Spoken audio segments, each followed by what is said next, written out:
What's up, everybody? This is Lyle with Hippie Barbecue. What I'm going to be doing today is going to be a stuffed meatloaf with the bacon weave. I'm going to be using some kind of Italian-inspired ingredients on this, although I wouldn't call it completely Italian-inspired.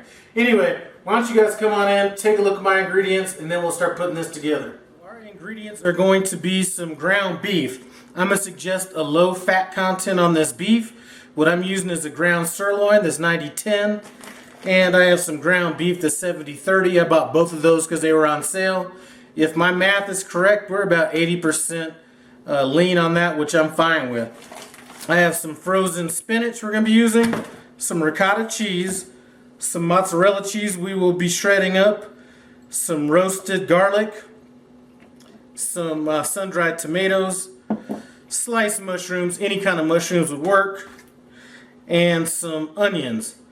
I'll also be doing a bacon weave, and I'm not going to have that process in the video, but I will have a video out, one video prior to this, and I will have a link to that video in the iCard and the description below if you don't know how to do a bacon weave. Now, as far as seasoning the meat, I want to thank Thyron at TNT Barbecue. He sent me some Suckle Busters, a habanero barbecue rub that I will be using to season this meat. And as a matter of fact, I'm going to go ahead and put a link to his channel in the iCard above and in the description below. Go check him out. So that's going to season the meat.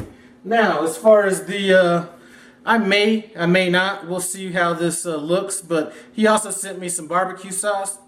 This barbecue sauce more or less tastes like tomato paste to me with a slight flavor. So I thought that might be good to kind of glaze on the top of this when we're done. So we'll see how that goes.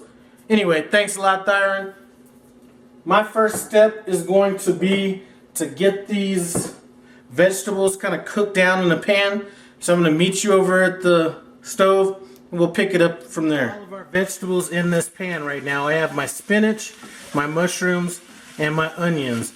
We're going to go ahead and cook this down until they become soft. And the reason we want that is when we start making this meatloaf and actually rolling it, we're not going to want any of the vegetables to be kind of poking through the meat. So you want them soft. Once this is done getting cooked down to the softness I want, I'm going to go ahead and let it cool completely off because I don't want to add any hot vegetables to my meat. While this is going on, I'm going to go ahead and shred up my cheese and get my garlic out of the, take the garlic cloves out of the husk.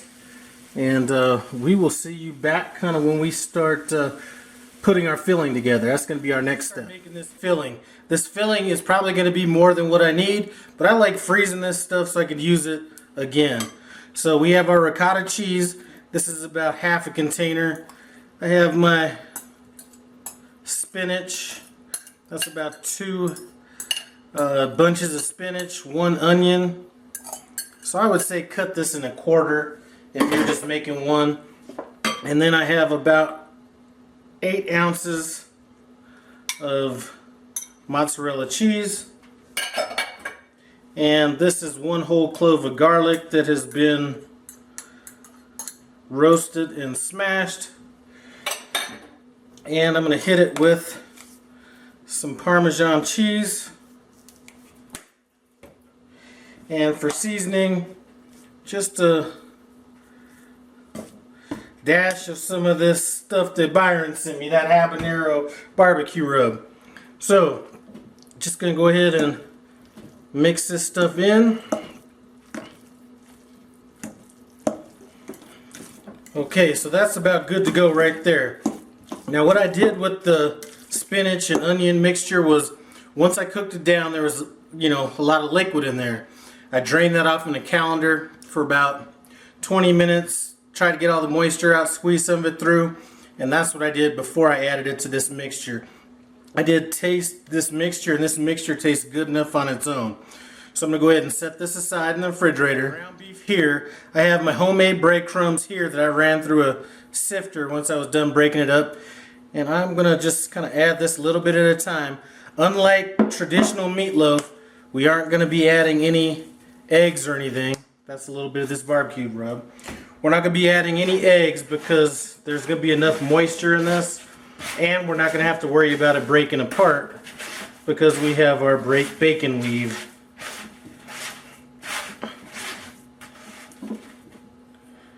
And as a matter of fact, this probably doesn't even need the breadcrumbs. I am only using the breadcrumbs because I happen to have them on hand. So I've already started on this beef here. Now what I'm doing, I'm just hand pressing this. If you want to get hippie about it, feel free to break out a rolling pin or something, but I am just hand pressing this out. And I'm pressing it out to about just under 1/4 of an inch thick. Then we're just going to kind of even it out. Now this may be too much beef for what we're using, and we won't know that until we break out our bacon weave. But if it's too much beef, all we're going to do is make some meatballs with the remaining portion of that. So this is kind of what I'm looking for. Just want to make sure it's squared up and evenly thick across the whole layer. Make sure there's no seams. Anyway, that's what we're looking for. Okay, so we got our meat all set out here. Now I'm just going to go ahead and kind of layer it with some of this mixture that we made earlier.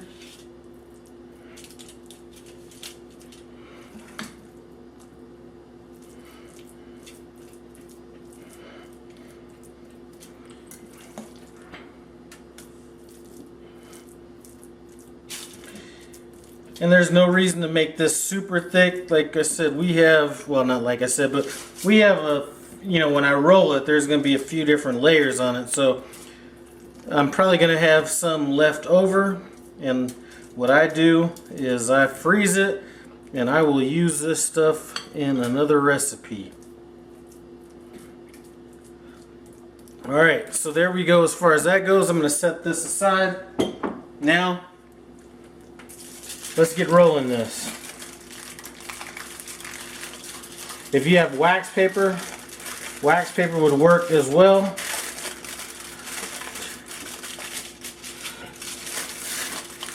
But foil seems to work for me. If you see any cracks like I'm seeing here, just go ahead and patch them up. And our bacon weave is going to keep this protected. Bacon weave here, got my beef here. Now we're just gonna roll it, and that looks like it is exactly the length that I want. There we go. Now I'm gonna turn this around a little bit, and the reason is what I'm gonna do is I'm gonna bake this on a broiler pan. So we bring that over here, and I'm going to close these ends up here for just the time being so nothing leaks out.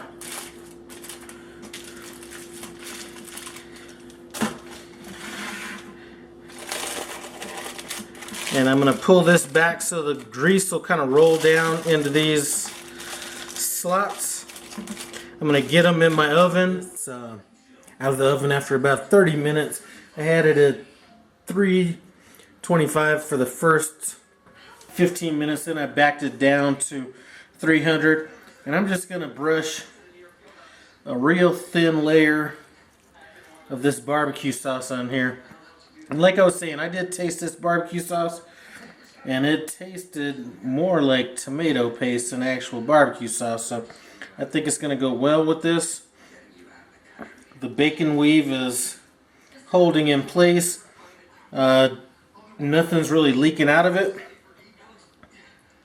So I'm going to throw this back in at 300 for another 20 minutes, and we should be ready to eat. Came out of the oven for the last time. I'm going to let this cool down for a good probably 40 minutes or so before we start slicing into it, but looks like that bacon weave held up pretty well.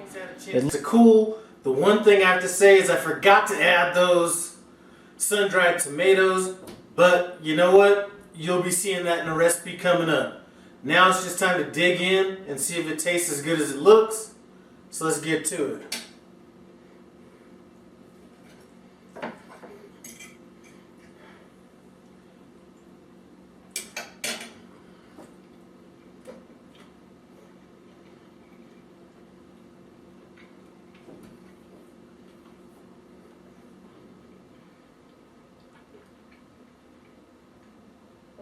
Man, that is really good. Seasoned perfectly. That barbecue rub I put in there said it was a habanero rub. Couldn't really taste that, but it does have some good flavor. The light hint of that barbecue sauce I put on there came through real well, and the meat held up perfectly, so no need for the eggs and all that stuff. Anyway, you've got to try this or some variation of this. Really, all I wanted to do was spark your imagination and have you come up with something that you might want to put together. Anyway, thanks for stopping by No Hippie Barbecue. I appreciate it. Comment, subscribe, and I'm out.